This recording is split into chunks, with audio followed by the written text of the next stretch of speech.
My husband's sister stormed into our house and screamed, "You took him from me." I laughed, "He's your brother." She shook her head, "You don't understand. We were soulmates."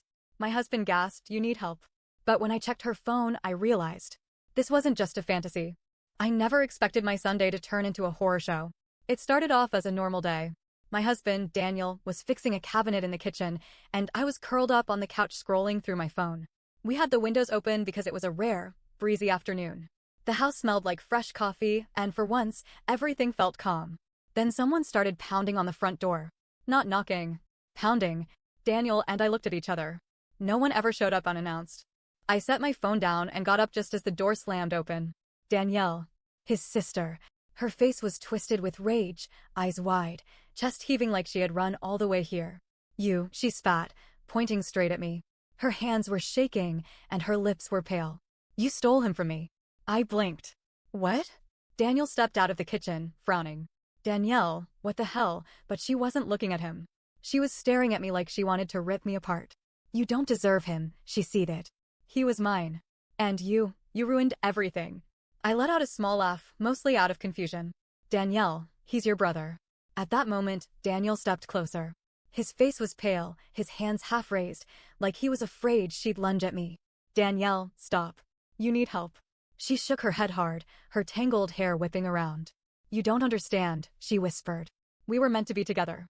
It was always supposed to be us." My stomach twisted. Daniel took another step forward, voice tight. "What the hell are you talking about?" Danielle's breathing was erratic. Her fingers dug into her scalp, and she gave a soft, breathy laugh. "You'll see. You'll both see." That's when I noticed the phone in her hand. And then she dropped it. The screen was still on. And what I saw on it made my blood turn ice cold. Danielle's phone landed face up on the floor. I didn't even think. I grabbed it. The screen was open to her text messages. The contact name was My Forever Love. I hesitated. Then I scrolled up. And my stomach flipped. "I miss you every second. Every breath I take without you is wasted. She doesn't deserve you. She took you from me. But don't worry, my love. I'm going to fix this. Then we can finally be together again. Like before." I felt physically sick. My hands started shaking. Daniel must have seen my face because he grabbed the phone from me. His eyes scanned the screen, and then he went rigid. His mouth opened and closed like he wanted to say something, but nothing came out. So I scrolled up even further. The messages started years ago. At first, they were normal sibling conversations. Then things started changing. The tone of her texts became obsessive. The words shifted from sisterly to something else entirely. And then, there were the pictures. Hundreds of them. Some were old, Daniel and Danielle as kids, photos from holidays. But then I started seeing pictures of us. Some were from our wedding. Some were of Daniel at work. And then, some were of me sleeping.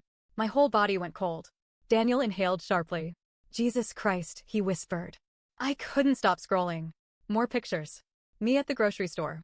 Me sitting at the dining table, taken from outside our house. Me in the backyard, sipping coffee. I felt my pulse in my throat. Then I got to the most recent message. "I won't let her win. I have a plan, my love. Soon, she'll be gone. And then we'll be happy again. Just like before." I dropped the phone. Daniel looked like he was going to be sick. His hands were white-knuckled around the phone. He turned to Danielle, who was watching us with a smile. "You read them," she whispered. "Now you know." Daniel's face was blank. "Danielle," he said slowly, "what the hell is this?" She tilted her head, eyes softening. "You loved me first," she said, almost dreamily. "Before her. Before she came and ruined everything." Daniel took a shaky breath. "We were kids, Danielle. You were my sister. That's all we ever were." Danielle laughed. It was high-pitched and shaky, like a broken music box. "No, no, no," she murmured. "That's just what they told you. But you know the truth, don't you?" Daniel's jaw clenched. "The truth?" Danielle's smile widened. "You loved me first. We were happy before she came along. And once she's gone." The world tilted. I stepped back. "What do you mean, gone?" Danielle's smile stretched further. "You'll see soon enough." I don't remember grabbing my phone, but I did. I dialed 911 before I could even think. Danielle didn't fight it when they took her away. She was calm. She didn't cry. She didn't scream. She just smiled at me, like she knew something I didn't. The real nightmare started after she was gone. The police searched her apartment. They found cameras. Hidden cameras. Inside our house. They found a journal. Pages and pages about me. I watch her sleep. It makes me sick. She doesn't belong in our life. I tried taking his shirt today. It still smells like him. It's the only thing that keeps me sane. I won't let her take him from me. I won't. I won't. And then came the worst part. The part that made me collapse onto the floor. They found bottles. Tiny, unlabeled bottles hidden in her apartment. And the tests confirmed it. She had been poisoning me. Not enough to kill me right away, but enough to make me weaker. Enough to make me sick. Enough to make Daniel tired of taking care of me. Enough to make me disappear slowly. Her plan was simple.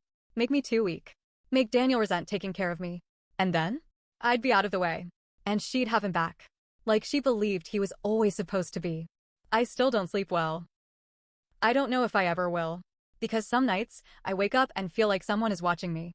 And I know, deep in my gut, if she ever gets out, she's coming back. For weeks, Daniel and I barely spoke about what happened.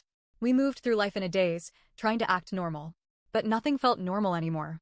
Danielle was locked away in a psychiatric facility, ruled mentally unfit for trial. The doctor said she would be under constant supervision. They assured us she wouldn't be able to hurt me again. But that did nothing to stop the nightmares. And then, the letters started coming. At first, we didn't even know they were from her.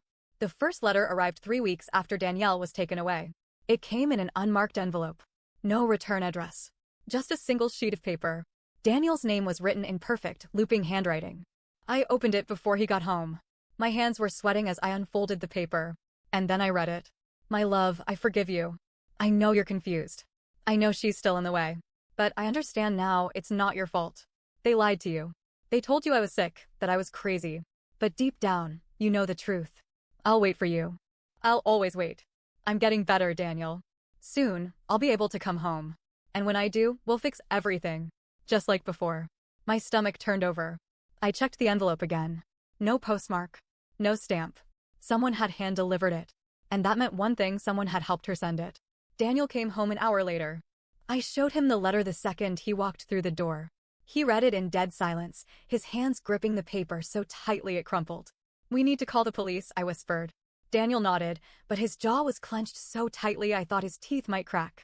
The officer who came to our house read the letter, then sighed like we were wasting his time. Ma'am, this could be anyone, he said. Could be a prank. Could be a coincidence. I lost it. A coincidence? I snapped. Are you serious? After everything she's done. The officer sighed again. Look, we checked the psychiatric facility.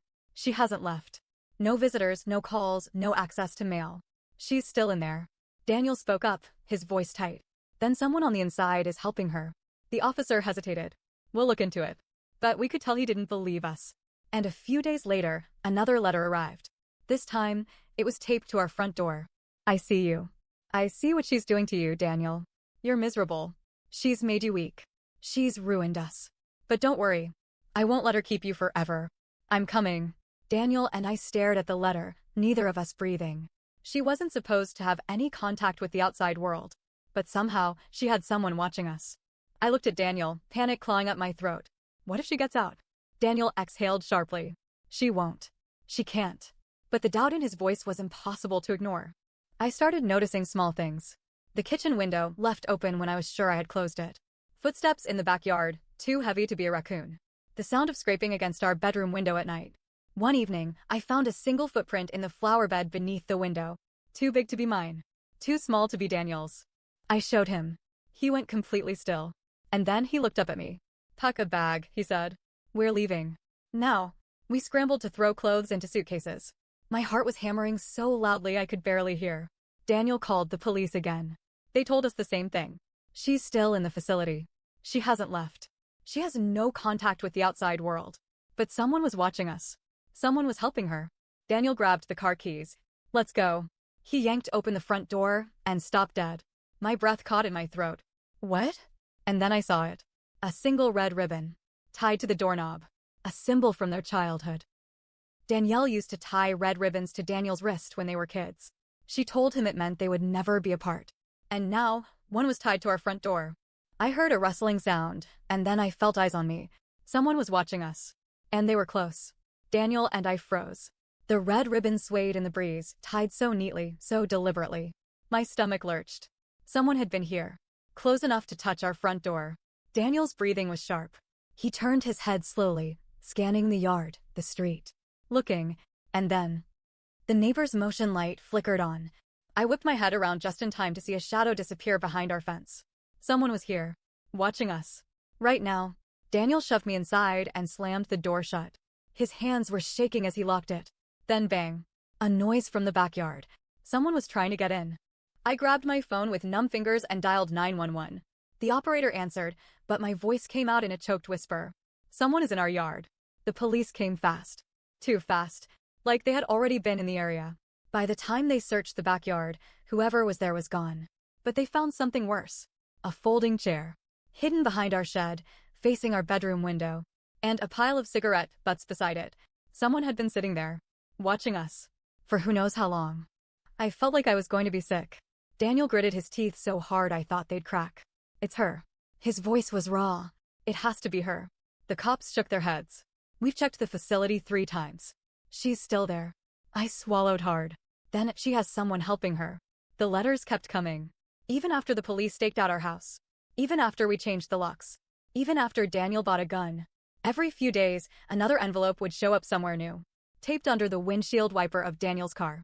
Stuffed into our mailbox, even though it had no stamp. Once, I even found one inside the house. Daniel had left a window unlocked.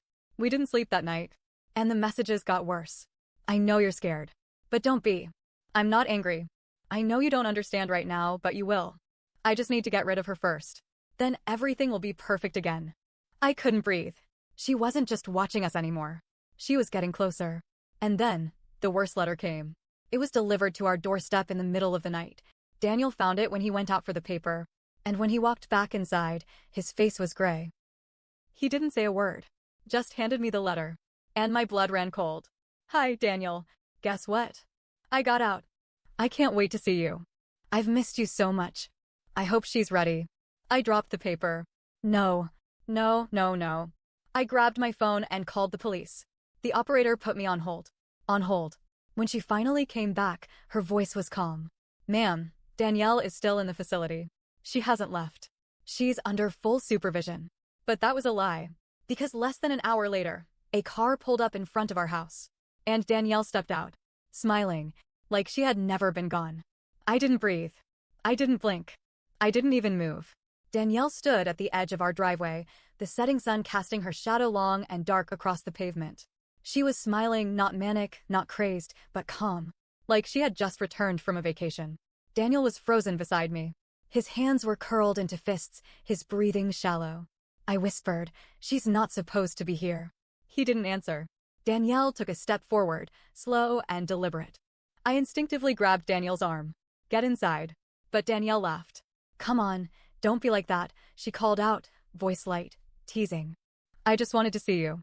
I could feel Daniel shaking. His voice came out raw. How the hell did you get out?" Danielle's smile grew. "You wouldn't believe how easy it was." She took another step. Daniel snapped. "Stay the hell back." His voice was thunderous, vibrating with something I had never heard before. Danielle stopped. Her expression flickered, just for a second. Then, to my horror, she giggled. "You've never raised your voice at me before, Danny." I felt a sick wave of nausea. She was enjoying this. And then, in one swift movement, she lifted her hands, palms up, empty. "See? No weapons. Nothing scary. Just me. I only want to talk." Daniel's breathing was ragged. "The hell you do?" I pulled my phone out, my fingers barely able to grip it. "I'm calling the police." Danielle tilted her head, her eyes flicking toward me. And that's when I saw it, a flash of something cold, something ugly. "You always ruin everything," she murmured. Before I could react, she lunged forward. Daniel moved first. He shoved me behind him, his body acting like a shield. Danielle stopped mid-lunge, barely a foot away. Her expression contorted pain, rage, something deeply wounded flashing across her face. "Don't do this," Daniel said, his voice hoarse. Danielle's eyes filled with tears. "But I love you." Something inside Daniel snapped. "No, you don't." His voice cracked, raw, shattered. "This isn't love, Danielle. This is obsession. This is sick." She flinched like he had slapped her. Daniel kept going, voice shaking. "I'm your brother. That's all I've ever been. That's all I'll ever be." Tears spilled down her cheeks, but her mouth curled into a bitter smile. "You don't mean that." Daniel's hands clenched at his sides. "Yes, I do. And you need to hear it. I never loved you like that, Danielle. I never will." Her whole body tensed, like a rubber band stretched too tight. But you did. Before she came. She turned her head toward me, slowly, like it physically hurt her to look at me. Her voice was quiet, shaky. If she was gone, we could be happy again. Daniel staggered back like she had punched him. I felt my chest tighten. You tried to kill me. She blinked at me, like she didn't understand the words. Daniel's voice was barely a whisper. Tell me the truth, Danielle. If she never came into my life, what would you have done? Danielle didn't answer. But the look on her face was enough. She had never seen me as a person. Only as a problem. Something to be removed. Red and blue lights flashed down the street. I let out a breath I hadn't realized I was holding. Danielle didn't move. She didn't run. She just stared at Daniel, her whole body shaking. The officers rushed in, voices firm, commanding. Ma'am, hands where we can see them. Danielle didn't resist. As they grabbed her arms, she turned back to Daniel. And in a voice barely above a whisper, she said, I did it for you. The words sent a shiver down my spine. Daniel swallowed hard, his face ashen. You did it for yourself. For the first time, Danielle looked lost. Like she didn't recognize him anymore. Like she was realizing, too late, that she had destroyed the only thing she wanted to keep. They led her away. She never looked back. We stayed silent as the cops took our statements. Daniel barely spoke. His hands were in tight fists, his whole body rigid. The officer sighed. She escaped with help from a former employee. We caught them both. They'll be processed and charged. How long? I asked, my voice hollow. The officer looked at me. It's complicated. She's still being evaluated. But this time, there'll be no communication. No loopholes. No letters. She won't be able to reach you ever again. I didn't believe him. Daniel didn't either. But we nodded anyway.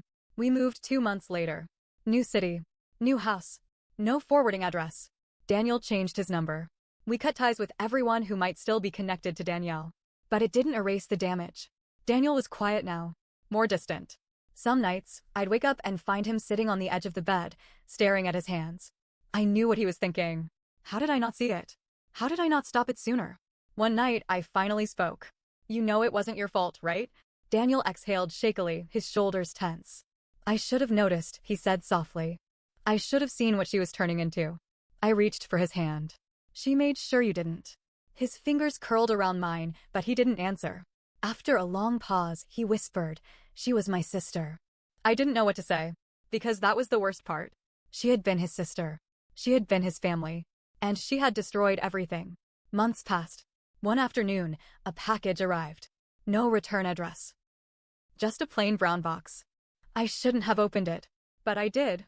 Inside was a single red ribbon. And a note. You can run, but I'll always find you. I felt my throat close up. Daniel came home that evening to find me sitting on the couch, the note clutched in my hands. He didn't say anything. He just pulled me into his arms. And together, we sat in the quiet, knowing this nightmare wasn't really over. Because Danielle was still out there. Waiting,